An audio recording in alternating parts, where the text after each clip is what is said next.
Сиздердин назарыңыздарда Кубан Сапаралиевдин «Карызга батырган сүйүү» аттуу повестинин 7 бөлүмү. Окуп аудиолоштурган Жылдыз Турсунбаевна. Күлүп күндөр кайрадан күлүп өтүп, жай жашоо аны менен жарышып бара жатты. Ошондой кездердин бир күндөрүндө Алимге аяш иниси Медер чалып калды. «Эй, байке, сиздин буйрутмаңыз аткарылды», деди Медер саламдан соң эле чалган себебине шыдыр өтүп. «Кайсыл буйрутма?» деп түшүнө бербей кайра сураганда тигил дээрлик кыйкырып жиберди. «Омей, биз сиздин буйрутманы аткаралы деп күндөп түндөп чуркап жүрсөк, сиз аны унутуп калдыңызбы?» «Жок, кантип унутайын, бирок силердин колдон келбей калды го» деп үмүтүмдү үзүп койгом. «Ооба, бир аз создуктуруп койдук, бирок кеч болсо да ишиңизди бүтүрдүк. Азыр келип калбайсызбы?» «Келип калайын» деп тигинин дарегин алып жетип барды эле Медер. «Сизге бир порно фильм даярдап койдук» деп өзүнүн офисине баштап кирип компьютерди иштете кетти. Аппак болуп ачылган компьютердин экранынан бир кезде дырдай жылаңач аялды, дырдай жылаңач эркек жыгып келе жатканы даана көрүнүп, аялдын Гүлбар экенин Алим тааный калды. Бул видео секс майданына айланган төшөктүн дал үстүнөн тартылган экен. Чалкасынан жаткан Гүлбардын бети башынан аймалаган эркек дүмүрөңдөп иштеп, аялдын акышы менен эркектин бышылдаганы күчөп бара жатканда Алим көргүсү келбей кетти. «Жетишет, жакшы аткарыптырсыңар ишти», деди. «Ой байке, кино жаңы башталып келе жатканда көрбөй коесузбу? Дагы тиягынан, биягынан, алды артынан иштегендерин көрсөңүз болмок да. Мен мындайлардан жийиркенем, ушунусу эле жетиштүү. Кантсе да тигил менен ойнош болуп калгансыз да кызганбай койбойсуз. Түшүнөм. Бул иш канчага түштү ошондо? О, мунуңуз кыйын экен. Телефондон таанышып жолуккучу эле миң бирдиктей жеди окшойт. Анан мунуңузду төшөккө жыккыча гүл-пүл, кафе-сафе, белек бечкеги менен көбөйүп отуруп 20 миңдин башын жеди. Ошондо канча берем? Биздин эмгекти кошкондо 30 миң. О, аябай эле кымбат түшүптүр го. Мен муну болбогон эле акчага 1-2 күндө төшөккө жыктым эле. Болуптур, берейин, бирок карызды өндүргөндөн кийин. Байке, бул 30 миң сомду деле анын карызына кошуп өндүрө бериңиз да. Өз өмүрү менен кадыр баркынын жанында 150 миң эч нерсе деле болбой калат. 120 миңибизди кайраса болду. Анын ашык акчасынын кереги жок бизге. Ансыз деле андан үмүтүбүздү үзүп койгон болчубуз. Байке, бул чынында эле кымбатка түшүп калды. Оңой катын эмес экен көрсө. Сиз чаңгандан кийин кексе болуп калган окшойт. Эмне, шекшип калдыбы? Жок, бизде бир аял затына аябай шыктуу, өзү дагы кыздын баласындай болгон бир жигит бар. Ишти эртерээк бүтүрөлү деген ойдо Гүлбарыңызга ошону айдактаганбыз. Ал башында жакшы эле иштеп, бат эле таанышып, жолугушуп, төшөккө деле бат эле жыккан экен. Бирок аны менен эзилишип жүрүп алып жатпайбы? Бол элек деп коюп. Биз бол эле бол деп жарга такасак, анан жакшы эле аял экен, мага жагып калды, жөн эле койбойлубу дейт. Ой, бул деген кадимки эле денесин саткан сойкулардай неме? Каяктан анын мындай жакшы аял чыгат? Керек болсо аны далилдеп беребиз десек ынабайт, далилдей албайсыңар деп. Кыйын деген жигитибиздин башын айлантып алганына тан берип кайра эле андан Гүлбардын жүргөн турганын, иштеген жерин сурасак, университетке орношо албай жүргөнүн айтып жатпайбы? Азыркы убакта таанышың болсо таңкасың да. Университеттен тааныш караштырсак түзүгүрөөгү чыкпады. Айла кеткенде шефке болгондой айтсам, анын Кудай жалгап илим билим министрлигинде жакшы досу бар болуп чыкпаспы? Бар болгондо да аныбыз катын поозураак немекен. Оңдой берди болуп. Төшөк аркылуу бирөөнү мугалимдикке орноштуруп бербейсиңби десек дароо эле макул болду. Шефтин басым кысымы менен жанагы жигитибиз Гүлбар менен тигини тааныштырып, 2-3 күн сүйлөшкөндөрүнөн кийин жумушка орношо албай жүргөн Гүлбар оңой эле макул болуп, экөөнүн саунага киргендерин өз көзү менен көргөн алиги жигитибиз Гүлбардын кимдигин билип, ошондо гана өзү Гүлбар менен биринчи жатканда тарттырып алган ушул видеону бербедиби? Кайран жигит Гүлбар менен калп эле сүйдүм оюнун ойнойм деп жатып сезимине алдырып жибериптир. Ал Гүлбардын кадимки сойкуларча сатылганын көргөндө жанын катарга жай таппай калганы аз келгенсип, шефтин жумуш менен турмушту алмаштырбай жүр деген катуу зекүүсүнө кабылды. Анткен менен Гүлбарыңыз кыйын экен, көп жерге барчу катындардан экен. Биздин артыбыз менен университетке жумушка орношту. Министрликтен ойношто күтүп алды. Аны аябай эле коюңуз. Кетирген акчаңызды ашыгы менен кайрып ала бериңиз. Мейли, аны дагы көрөбүз.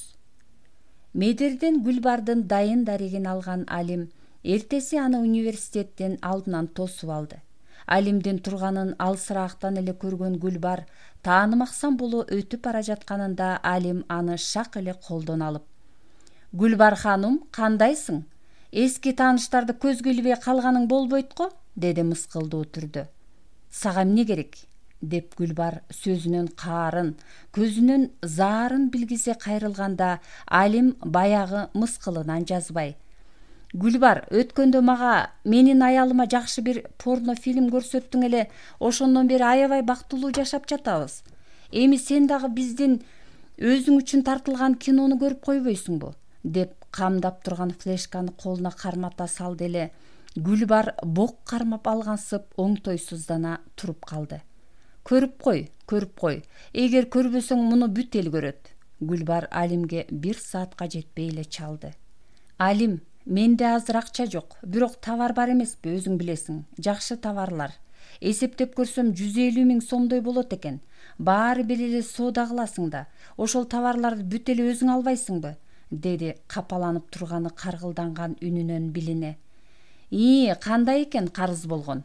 Мен дагы сенин кредитиңди ушинтип жалдырап ар кимден карыз сурап жүрүп кутулгам. Банкка кредитти товар түрүндө төккөн эмесмин, акчалай төккөм. Мага 120 000 сомуңду накталай кайрып бер, бүттү. Андан ашыктын кереги жок, деди эле өзүн араң кармап чыдап угуп турган Гүлбар телефонун өчүрө салды. Гүлбар кайра эртеси күнү түштөн кийин чалды Алимге. "Алим, мага сиңдим кредит алып бермей болду. Аны билесиң да, ЦУМда иштейт эмеспи. Кредит тийгиче 1 жума күтө аласыңбы? Мен аябай сүйүнүп кеттим сенин кредит алып жатканыңа. Кредит төлөмөй деген кыйноону сен дагы көрчү. Ошон үчүн 1 жума күтө алам. Андан ашык эмес. Бирок кылтыңдайм болбо. Антсең эле сенин секс оюндарың элдин эрмегине айланат. Антпейм. Көрөбүз." 1 жума эмес 10 күндөн кийин Гүлбар чалып: "Акчаны ЦУМдагы сиңдимден алып аласыңбы?" деди. "Жок, өз колуң менен алдың беле, өз колуң менен тапшыр", деп болбоду эле Гүлбар башка жерден жолугушуу белгиледи. Ал ак кагазга оролгон акчаны суна бергенде, Алим акча менен Гүлбардын колун кошо кармап, күч менен өзүнө тартты дагы көзүнө тигиле берип: "Гүлбар, адамда үй бүлө деген ыйыктык болот. Аны сен канча көпсөң дагы, канча бассынсаң дагы, деги эле эмне болсоң деле бузбай жүргүн. Акчадан болсо минтип кутулдуң, бирок атасыз өсүп жаткан кызымдын сагынычын, кусасын, ыйын акча менен эч качан төлөй албайсың. Ал үчүн Кудайдын алдында жооп бересиң. Ушуну түшүнүп кой. Түшүнбөсөң сен да үй бүлөлүү, балалуу болгондо түшүнөрсүң. Анан дагы 1-2 кеңешим бар. Бирөөнүн акчасын алып качып кеткениң менен адамдын көкүрөгүнө Кудай салып койгон абийир сотунан эч качан кутула албайсың. Азыр мына бул карызыңан кутулганыңа кубана бер, болбосо бул акча өмүр бою сага жүк болуп жүрмөк. Анан аялдык бир тешигиңди арзан товар катары баалап ар кимге эле ача бербечи, билсең аны жалапчылык деп коет. Болуптур, кош анда", деп колунан бекем кысып койду эле ал эңкейе берип: "Ай, колум, кечириңиз", деп жиберди. Табасы кана түшкөн Алим кайрылбай басып кетти. Колундагы чоң тутам акчаны санагысы да келбеди. Гүлбардан кайткан ошол 120 000 сомдун сүйлөшүлгөндөй эле 30 000-ин Медерге санап берди да, калган акчасына минип жүргөн, өзү улам оңдой берип тыңытып алган, 2 ай айдап көнө да түшкөн Аудиси үчүн досуна төлөп, өзүмдүк кылып алды. Белек отурган базарда соода болбосуна көзү жетип, башка жакшы иштеп жаткан базарлардан орун издеп, бир жума дегенде бурураак жерден болсо дагы чакан дүкөн таап, товарларын көчүрүп барды. Эсептеп көрсө өзүнүкү, Гүлнурдуку, Фатиманыкы болуп кыйла эле товар бар экен. Ишти улап кетсе болчудай. Жаңы жердеги алгачкы соода деле түзүк эле башталгансыды. Ушундай жай жашоо өтүп жаткан. Бир күнү Алим жумуштан кайтып келип, эшикти кагайын десе, ал ачык экен негедир. Эч нерсе оюнда жок, ал кирип барса, ашканада чөгөлөп бир эркек нары карап отуруптур. Аны моюнунан кучактаган Гүлнур эңиле берип жаагынан сүйүп жаткан экен. Башка чапкандай жалт бере артка кетти Алим. Бирөө кууп жаткансып, тепкичтерден чуркап түшүп, машинасына жетип, ордунан атырылта айдап жөнөдү. Эч нерсени карабай, жол эрежелерин да бузуп катуу баратты ал. Бир кезде бирөө тосту көнүмүшү менен токтой калып, "Каяка?" деди. "Байке, Асанбайга 150 сом берели, жеткирип коесузбу?" деди тигил. Кайра атырылта айдап жөнөдү. Кесилишке барганда машиналар сигнал берип эле калды. Кызыл светофордон өтүп кеткен экен. Эсине келип токтой калганда жүрөгү түшүп калган жүргүнчүсү "Ой, байке, сиз ичип алган окшойсуз" деп түшө качты. Кичине өзүнө келип, нары айдап барып жол четине токтоп, болуп өткөн ишти ойлонду. Көзүн жумса эле Гүлнурдун жанагы эркекти кучактап, жаагынан жыттап жатканы көрүнүп, ой жүгүртөйүн десе деле жанагы көрүнүш жан дүйнөсүн бүтүн ээлеп алгансып, аң сезимине эч кандай сергек акыл келбеди. Үй бүлөсүнөн кеткенден бери бүткүл келечек үмүттөрү Гүлнурга гана байланып, жашоодогу жакшылыктарга ушул аял аркылуу жетээрине ишенип калган эле. Азыр эми ошол ак тилектери шамал кууган булуттай быт-чыт болуп дал-далынан кетти.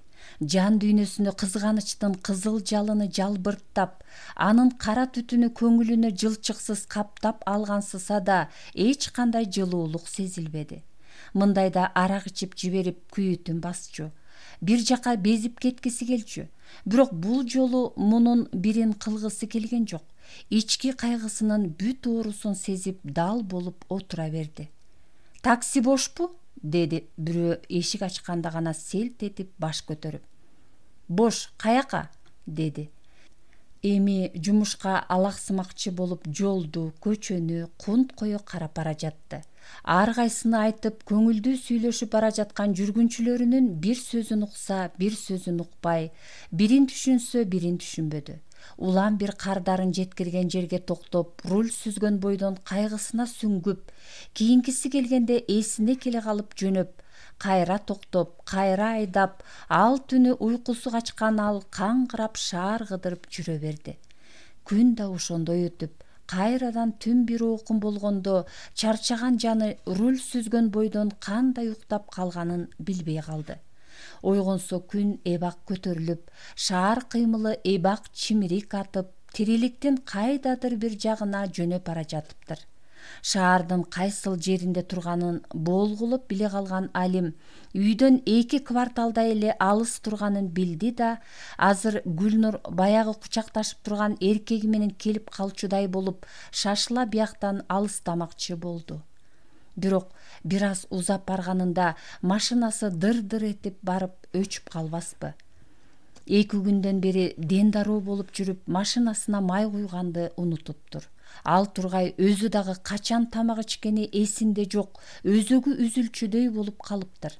Жакшы уктагандыкы көңүлү сергектенип, көңүл кайгысы да бөксөрө түшкөндөй. Минтип жүрө берсе болбосун аңдаган ал не болсо да үйгө барып, андан аркысын көрмөкчү болду. Эртең акыр заман болбогондон кийинки жашоону ойлошу керек да. Ошентип бир аздан кийин баягы эркек азыр эшик аччудай болуп аярлай каалганы тыкылдатты.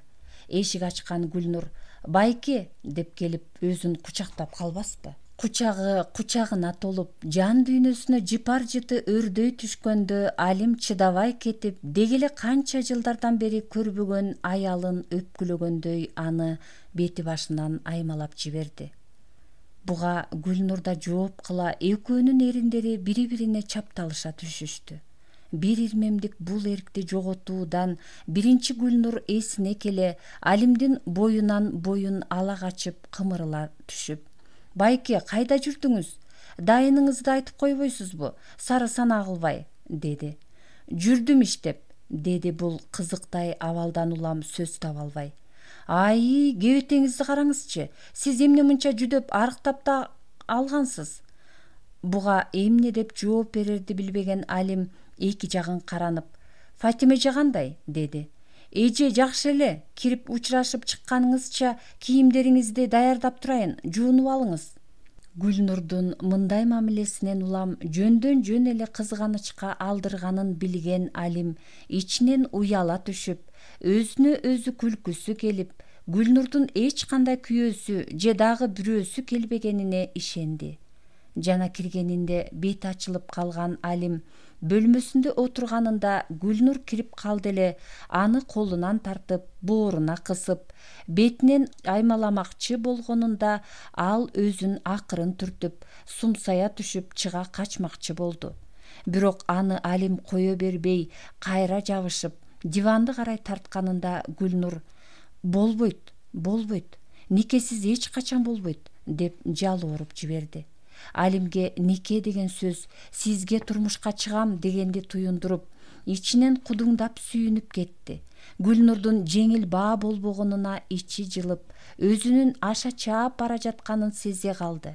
Ошентсе да ал Гүлнурду кое бергиси келбей: «Күкүш, мени билесиң да. Сени биринчи көргөндөн бери жактырып, сүйүп келе жатам. Мендик болчу, мендик», деп жалынды. Жал-жал карап алып, жалдыраган эркектен жалтана түшкөн Гүлнур кымырыла басып акырын бөлмөдөн чыгып кетти. Алим буга түшүнө албай туруп калды.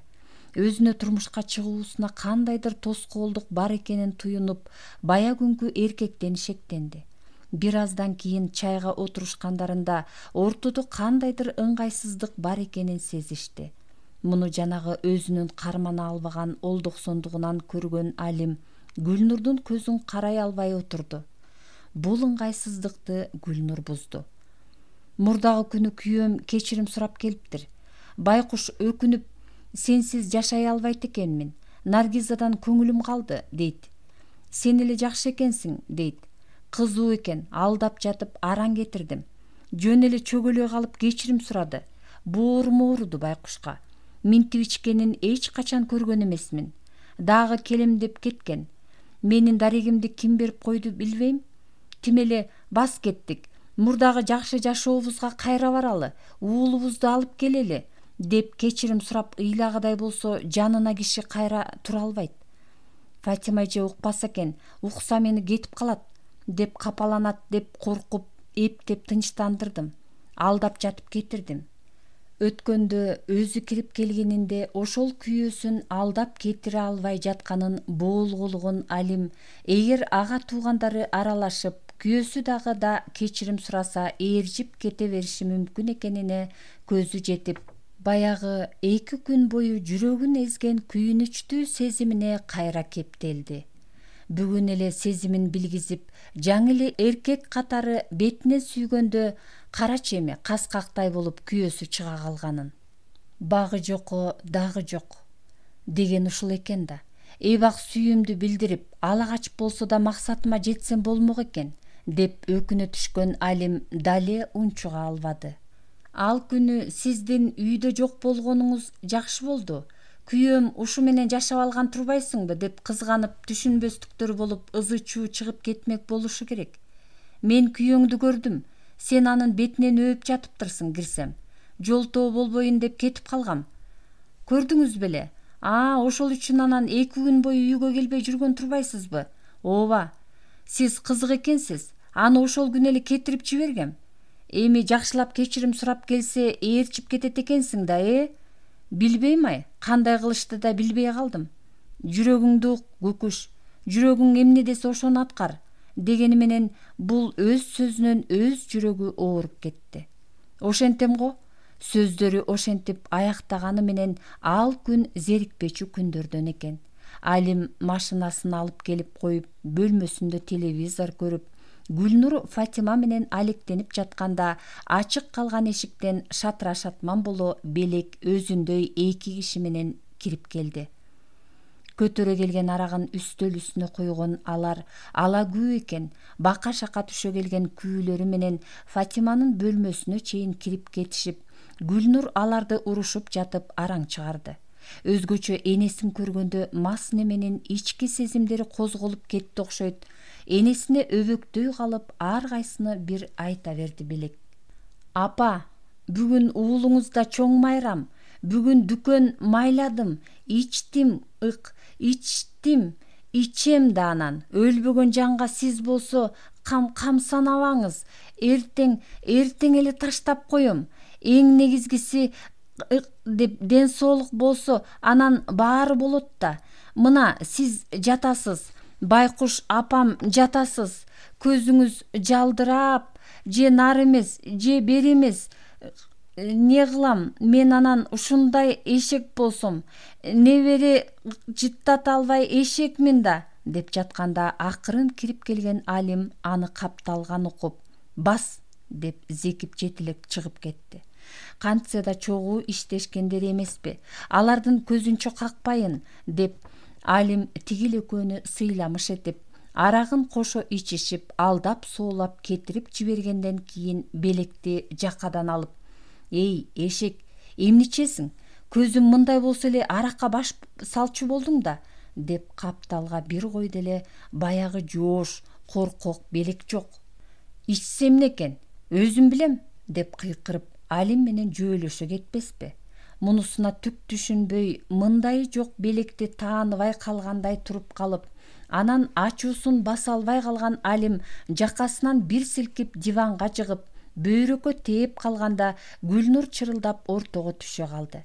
Алим ачуусун баса албай, буркан-шаркан түшө ары бери басып, Белек бирдемелерди булдуруктап, диванда чабалактап жатканда, булардан санаасы тына түшкөн Гүлнур Фатиманын үстүнө кирсе, ал оор дем алып, жалдыраган көзүнөн салаалап жаш агып кыйналып жаткан экен. Үстүнө үйрүлө түшө калып, берчү дарысын берип, көкүрөгүн колу бутун ушалап, «Болду эми, Белек ичпейт. Бүгүн дүкөнү майлап ичип алган турбайбы? Чогуу иштегендер сыйлап койгон тура. Уулуңуз азамат, жакшы соода кылып жатат», деген сыяктуу сөздөрдү айтып тынчтандырды. Түнү жакшы эле чыккан Фатимага эртеси Алим Белекти түртүп киргизип, «Апа, экинчи ичпейм, кечирип коюңуз», деп айттырып, оорулууну дагы да тынчтандырды. 100 грамм куюп, башын жазып, базарга жеткирип, жанындагы кечээки бөтөлкөлөштөрүнө «Буга ичкенге болбойт, ичирбегиле», деп эскертип коюп, өз жумушу менен кетти эле, кечке жуук келсе кайра эле ылжып мас болуп калыптыр. Ошентип токтоно албай ичип баштады Белек. Эртеси дүкөндү ачпай, үйдү көзөмөлдөйлү дешсе болбой эле качып чыгып, кечте көчө боюндагы бак түбүндө үргүлөп отурган жеринен таап келди. Эми Алим аны жанынан карыш чыгарбай алып жүрдү. Ал анткен сайын Фатима кыйнала берди, тынчтана албай койду. 3-4 күн өткөндөн кийин эртели кеч 100 граммдан куюп берип жатып, Белекти калыбына келтирген Алим аны энесинин үстүнө түртүп киргизип, экинчи ичпей турганын убадаларын айттырды. Дагы 2 күн өткөндөн кийин Белек базарга чыгып, кечке таксовать эткен Алим жумуш аяктаган убакта аны үйгө ала келип дегендей баягы жай жашоо башталган эле. Жумуштан соң бириккен үчөө жай баракат ашканада чай ичип отурушкандарында эшик тыкылдап, Белек барып ачса, бир жашамал аял, анан 30дардагы жигит менен келин кирип келишти. Аларды көргөндө атып турган Гүлнур жетип барып жетине албай кубанычтуу учурашып, чечинтип, өйдө көтөрүп, Айтор чебелине кадырлуу коноктордун камын кылып кирди. Мындан улам айылдан апасы келин уулун ээрчитип алып келди го. Эмне үчүн Гүлнурдун өз уулун ала келишкен жок деген ойго келген Алим окчун туруп белек Гүлнурга жардамдашып жүрдү. Кенен бөлмөгө дасторкон жазылып, тигилер ала келген айылдын тамактары жайнап, ал тургай койгон бөтөлкө стакандары менен коюлуп, ысык чай алдыга келгенде, төрдө эки жака баамчыл көз караш жиберип отурган алиги салаваттуу жашамал аял тамагын жасап алып, ошонусу менен сөзүнүн олуттуулугун билдиргенсип сүйлөдү. Эми айланайын Гүлнур, бармактайыңда колума келип, келин болсоң да кызымдай көрүп калдым эле. Бактияр менен жашап жүргөнүңдө эч кандай жаман жагыңды көргөзгөн жоксуң. Апалап ар дайым жаркылдап турчу элең. Уулум экөөңөр эгиз козудай ээрчишип, басканыңарда элдин көзү тиеби деп коркуп кетчү элем. Чын эле ошондой болду окшойт. Куураган куу турмуштун айынан балам Орусияга тентибесе, таттуу жашооңорду сүрө берет элеңер да. Бир жагынан жанагы шерменде азгырык болбодубу? Эми эмнесин айтайын? Андан көрө Гүлнур алдыңа келсе атаңдын кунун кеч дейт. Ооба, Бактиярдын сенин алдыңда чоң күнөөсү бар. Гүлнур, кечире алсаң кечир аны. Эркек экен, азгырылды, айныды, бирок сенин баркыңды билип кечирим сурап келип отурат. Бир айкөлдүгүңдү карматып кой эми. Баш ийип кечирим сурап жатса да, кебинен кемсинүү, кебетесинен басынуу билинбеген кемпирдин сөзүн жанындагы келин улап кетти. Өң түспөлүнө караганда ал кемпирге аябай окшошуп, кызы экени билинип турду. Гүлнур, адашкандын айыбы жок, кайтып үйүрүн тапкан соң дейт. Ооба, Бактияр адашты, алданды, азгырылды. Бирок анысын сезип алдыңа курун мойнуна салып келип олтурат. Кечире алсаң кечирип кой аны. Бирок бул жерде баарыбыздын күнөөбүз аздан болсо да бар. Анын ичинде сенин дагы. Курбуңдун жеңил ойлуу экенин билип туруп, ага Бактиярды кошуп берип койгонуң туура эмес болуп калды. Эми эркек деген эркек экен да. Солду карай соксоңдоп көп жөнөшөт экен булар. Орусияда жүргөндө ар кандай жагдайлар болду да. Бирөөнүн жери, бирөөнүн эли дегендей, турмуш шарт кыйын, үй тар, өзү болсо болуп толуп турган эркек болсо, анан азгырылбай кое албады да. Эми кандай болгон күндө да болор иш болуп кетти. Алгач укканда биз деле каршы болдук. Биякта алмончоктой уулу, татынакай колукту сутурса, бул эмне кылганы деп так секирдик. Бирок эбак кеч болуп, ортодо наристе ойноп калган экен. Айла жок, кабыл алдык. Кабыл аларын кабыл алганыбыз менен Наргиза канчалык тың, түшүнүктүү болсо да сенин чыпалагыңа тең келбесин билип өкүнүп калдык. Балабызды канчалык сүрөп, канчалык үстүнө үйрүлүп түшсө да кызартып кыз төрөп бергени менен Бактияр сени унута албаптыр. Кийинки келгенинде Наргизаны ээрчитип келбеди. Көрсө сени менен жарашайын деген жакшы ою бар экен. Биз деле Наргизага ичибиз чыкпай жүргөн жаныбыз мейли дедик. Анан сенин дарегиңди бир ай бою издеди байкуш. Акыры таап өткөндө сени кубалап чыгат деп коркконунан арак ичип алып келиптир. Кечирим сураптыр. Үйгө Гүлнур кубалап чыккан жок, мени түшүндү деп сүйүнүп барды. Гүлнур ушунун баарын үчүн кечирбесең да ортодогу уулуңар үчүн кечиришиң керек Бактиярды. Бармактайдан баш кошуп, далай жакшы жаман күндөрдү бирге өткөрдүңөр эле. Сокулуктагы том соруп турган үйүңөрдү көргөн сайын ичим эзилет. Ошондогу бактылуу жашооңорго кайтып баргыла. Бактиярды уулуң үчүн, үй бүлөң үчүн кечир. Үй бүлө деген ыйык болот. Аны кайра куруп сактап калганга аракет кыл. Бактиярды кечир. Ичиңе кир сактабаган ак көңүл жан элең. Кечире аласың муну, деп бир топ сөзмөр неме окшойт, бир топ жүйөлүү сөздөрдү айтты. Кемпир бул кызын ушинтип жүйөлүү сүйлөп адамды муюта алгандыгы үчүн ээрчитип алса керек. Ал сөзүн аяктаганда баары дымырай түшүшүп, Гүлнурдан жооп күтүп калышты. Ал мындан аркы жашоо тагдыры чечилип жатканын, аны азыр өзү гана оңго бурса, солго бурса да, түз кетирсе да өзү билерин ойлоп, бул жоопкерчиликтен апкаарый түшүп, эмне дээрин билбей жертиктеди. Анын көңүлүнөн бүт өткөнү чууруп өтүп, болочогунун божомолу шаштырып келди. Ал баарынын назары өзүнө бурулгандыгынан сүрдөй да түштү. Үмүттүү күтүүлөрдү акташ үчүн көңүлүнө келегей эле келген сөздөрдү айтып кирди. Бул болгондор үчүн мен эч кимди күнөөлөбөйм. Бир гана куураган куу турмушту күнөөлөйм.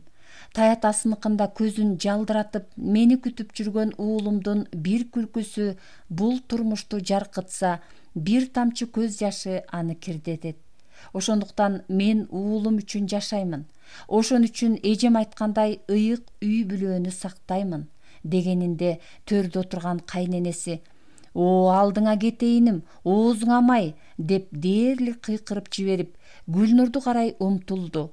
Ага кызы кошулуп, экөө келинин баса жыгылышчудай кучактап, жалынып жалбарыша алкап жиберишти. «Кем болбо, балам, кем болбо, биздин шагыбызды сындырбаганың үчүн ыраазыбыз, ылайым жамандык көрбө» деп экөө эки жактан Гүлнурду алкап, бетинен өпкүлөп, Бактияр болсо экөөнүн кезек күткөндөй жадырай күлүп жандарында турганда, Алим ордунан тура калды да, өзүнө көңүл бурган эч кимди байкабаган соң эшикти карай бет алды. Эки аял эки жагына отуруп, Бактияр ийинине колдорун коюп, артына келгенде жанагы сумсайганынан жазбаган Гүлнур сөзүн кайра улады. «Сиздер азыр түшүнбөй калдыңыздар. Мен үй бүлөмдү сактайм» деп Бактияр экөөбүздүн мурунку үй бүлөбүздү эмес, азыркы жашап жаткан үй бүлөмдү айттым. Мен булардан эч качан кете албайм. Анткени булардын камкордугуна менин камкордугума булар муктаж. «Эй, келин, эмне деп жатасың?» деп кемпир бул күтүүсүздүктөн улам дээрлик кыйкырып жиберди. «Сен эмне, ушулар үчүн биздин шагыбызды сындырганы турасыңбы? Өкүнүп каласың, Гүлнур, бас» деп алдыңа келгенден кийин баса бергин үйгө. «Биз экинчи жолу келбейбиз. Кечирип койгула, мен бара албайм. Чынымды айтсам, Бактиярдан көңүлүм калды. Экинчи аны менен жашай албайм». «Эй, сен жанагы киши менен соо эмес болсоң керек. Чыныңды айтчы, сен ошого тийип алдың беле?» деп Бактияр бир жагынан демитип келди. «Жашай элекмин. Жашай элек болсоң жашайт экенсиң да. Жашашым мүмкүн. Жашамактан жашасын, кеттик» деди келин ордунан тура калып. «Жанагы эки эркектин кир когун жууп, тигил жаткан кемпирдин бок чинин артып кала берсин. Кеттик. Каяктагы бир салпактарга бизди алмаштырба, Гүлнур. Эсиңе келип биз менен жүргүн, өкүнүп каласың, бирок анда кеч болот. Алар салпактар эмес, менин бир туугандарым, жаңы үй бүлөм. Көрдүк жаңы үй бүлөңдү, жыргаптырсың» деген келин дасторкон боюна отура калган Бактиярга кыйкырды. «Бактияр, бас, кеттик». «Мен Гүлнурсуз кетпейм» деп ал колундагы арак толо стаканды тартып жиберип кайра куюп кирди. «Эй, бас» дешип кемпир менен келин анын эки жагынан чыгып тургуза башташкандарында Гүлнур ордунан тура калып Фатима жаткан бөлмөгө кирди. Кирери менен телефону шыңгырап караса, Алим чалып жатыптыр. «Алло» дегиче болбой, Алим токтолбой эле сүйлөп кирди. «Күкүш, телефондон болсо дагы коштошоюн деп чалып жатам. Кайда болбосун үй бүлөң менен бактылуу жаша. Ылайым кем болбогула. Анан унутпа, сени түбөлүктүү сүйгөн бир адам бар экенин. Мен болсо бүгүн үй бүлөмө кайтып барам. Силер айткандай үй бүлөдөн ыйык эч нерсе жок. Мен муңайсам да кызым муңайбасын. Сенде бир гана өтүнүчүм бар. Фатима эжени таштап кетпечи. Ал сенсиз өлүп калат. Мейли, күйөөң менен бул жерде турсаң да таштабачы аны. Мен болсо белекти көзөмөлдөйм. Ал менсиз аракка чөгүп кетет. Кош анда» деп телефонун өчүрөрдө Гүлнур. «Токтоңуз, байке» деп кыйкырып жиберди. «Сиз азыр каяктасыз?» «Эшиктин алдында турам. Күтүңүз, азыр барам» деген Гүлнур шарт бурулуп эшикти карай жөнөдү. Гүлнур ары карай карап кетүүгө белен турган эски Аудиге чуркап жетип, ага түшө калды да өзүн карай умтулган Алимге кучак жайып аны менен жытташа түшүп: «Мен тигилерди эптеп кетире албай жатсам качып жөнөгөнүңүз эмнеңиз?» деди эркелей да. «Я, алар менен чогуу кетпейсиңби? Кетейин деген оюм да жок. Жана үй бүлөмдү сактайм, баламды аяйм дедиң го. Сиз, мен, Белек, Фатима эже төртөөбүз эмне үй бүлө эмеспизби? Мен ушул үй бүлөбүздү сактайм деп аткам. Сиз дагы, тигилер дагы ушуну туура эмес түшүнүп албадыңарбы? Аларга түшүндүргүчө сиз да кете бериптирсиз. Мен келесо баары бүттү дептирмин да», деп Алим Гүлнурдун моюнунан, жаагынан шуулдата жыттап келип, эрининен назик өптеле ал назик кыңкыстоо аралаш: «Кое туруңуз, тигилер кетип калышсын», деди жалооруй. Аңгыча арттан «Такси, такси» деген аялдын кыйкырыгы чыгып, кылчайса жанагы келин кол булгалай бери келе жатат. Алим беймаал учурда пайда болгон бул кардарына жакындамак тургай качып жөнөдү. Алим караңгы жерге машинасын токтотору менен Гүлнурга ач кенедей жабышты. Экөө бири-бирине сүйүү сөздөрүн арнашып, аймалашып, жытташып, өбүшүп, сорушуп жарым саатча эзилишкендеринен кийин жапайы кумарына алдырган Алим Гүлнурду чечинткенге далбастай баштады эле аялдык дүүлүгүүсүн эптеп ооздуктаган Гүлнур никесиз болбойт деп жалооруп жиберди. Анын өзүн кармаган токтоолугу менен жеңил баа болбогонуна ыраазы боло түштү Алим. Кайрадан беймарал күндөр өтө баштады. Алим менен Гүлнурдун ысыгы күндөн күнгө күчөп бара жатты. Ал күчкө толуп турган аял менен эркекти көңүлдөрү биригип калган соң жапайы кумарларын басыш кыйын болуп, ошондуктан нике кыйдырып, дене бойлорун бириктирип алгандан кийин гана үйлөнүү үлпөттөрү менен баш кошуу шаан шөкөттөрүн өткөрмөк болушту. Бирок эртең мечитке барабыз деген күнү Фатима капысынан эле кыйнала баштады. Чабалактап жанын коерго жай таппай жатты. Алим тез жардам чакыртты. Алар Фатиманы жакшылап көрүп, тыкыр текшерип чыгып, оорулуунун абалы начар экенин, аны дагы да дарылаш үчүн ооруканага жолдомо жазып беришти. Болбой бара жатса кайрылгыла деп врач-кардиологдун визиткасын таштап кетишти. Оорулууну ооруканадан ооруканага ташып эзбейин деген Алим алиги врач-кардиологду акы төлөп алып келип Фатиманы көргөздү. Оорулууну тыкыр изилдеп чыккан ал ушундай терең инсульттан кийин да ушунча жашадыбы деп таң калып, бирок дагы да өмүрүн узартыш колунан келбесин айтып, тиешелүү кеңешин берип, ийнесин сайып кетти. Түнү бою чабалактап чыккан Фатима таңга маал көшүп кетти да түшкө чейин мемирип жакшы уктап сергек ойгонду. Чебелектеп аны тегеректеген үчөө буга сүйүнүп кетишти. Бирдемелерди булдуруктаган ал оң колун кичине көтөрүп бирдеме сурагансыды. Өткөндөгү шыпка катылган акча окуясындагыдай болуп бирдеме айткысы келип жатканын баамдаган алар колуна калем берип, алдына кагаз жайып, артына жаздыктардан жөлөп отургузушту. Улам бир тамганы кыйынчылык менен жазып, эс алып жатып бир кезде нотариус деген сөздү келтиргенде: байкуш, өлөрүндө уулуна үйүн каттатып берип коюп тынчыраак уктайын деген турбайбы?» деп Алим менен Гүлнурдун зээндери кейиди. «Жаздырбай деле койсо, Белектен ким үй талашмак эле?» деп ойлоп Алим тааныш нотариусуна жөнөдү. Нотариус жумушунан бошоп, Алим экөө үйгө жеткиче кышкы кыска күн батып, бат эле караңгылык каптады. Киришсе Белек менен Гүлнур дале оорулуунун кашында экен. Кандайдыр өзүн башкача, чочулагандай карап алган Гүлнур колуна калем карматты. Окуса анда жанагындай иретсиз ири тамгалар менен «Үйдү Алимге берем» деген сөз жазылыптыр. Алим буга түшүнбөй калды. Анан түшүнөөрү менен чочуп кетти. «Эмнеге үйүңүздү мага берген жатасыз? Мага кереги жок» деп жиберди өлүм алдындагы оорулуу эмес жөн киши менен сүйлөшкөнсүп.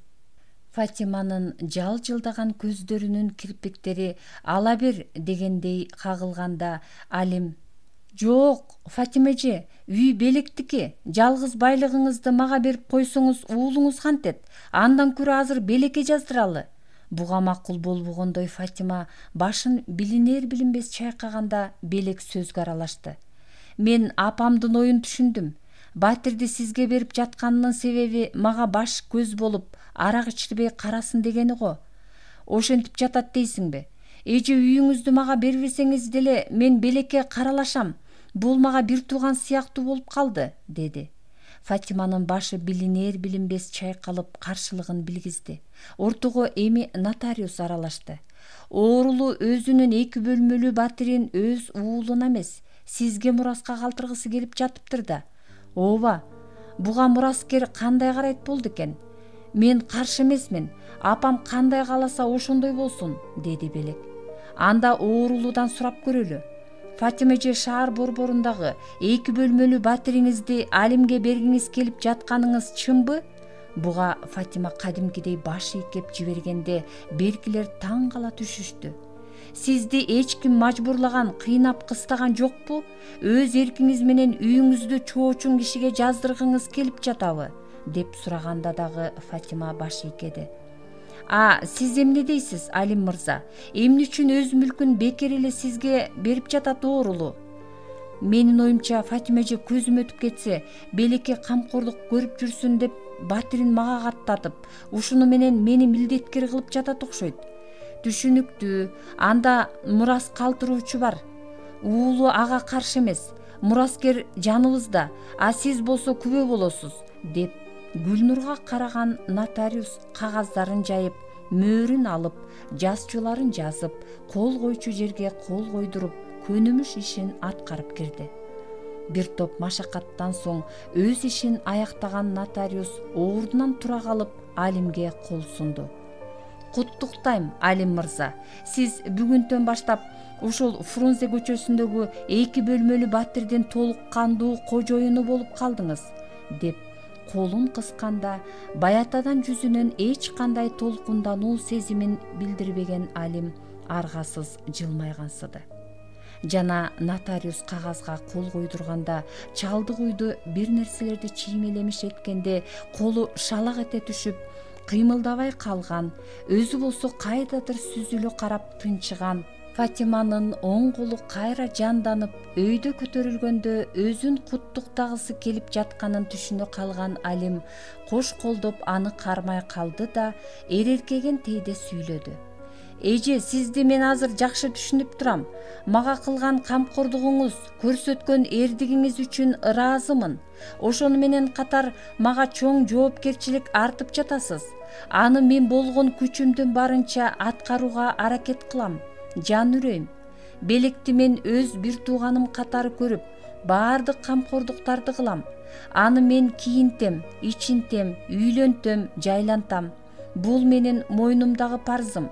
Эч камсанабаңыз, деп колунан кысканда, чүрпөсүн ишенимдүү колго тапшырган эненин жүзүн жылуу жылмаюу аралап, дикилдеп жашоого далбастай умтулган, токтобоого жан талашып жаткан эненин жүрөгү жайлай сокту. Жаң эле жаны жай алып бара жаткан эненин алаканын бекем кыскан Алимдин колун белек кыса кармаганда Гүлнурдун аппак назик колдору аларга кошулду. Бул бир карыздын айынан өзүнүн эң жакындарына айланган адамдардын колунан Алим чоң пенделик карызды сезди. Бирок ал карыздан корккон жок. Чыгарманын аягы.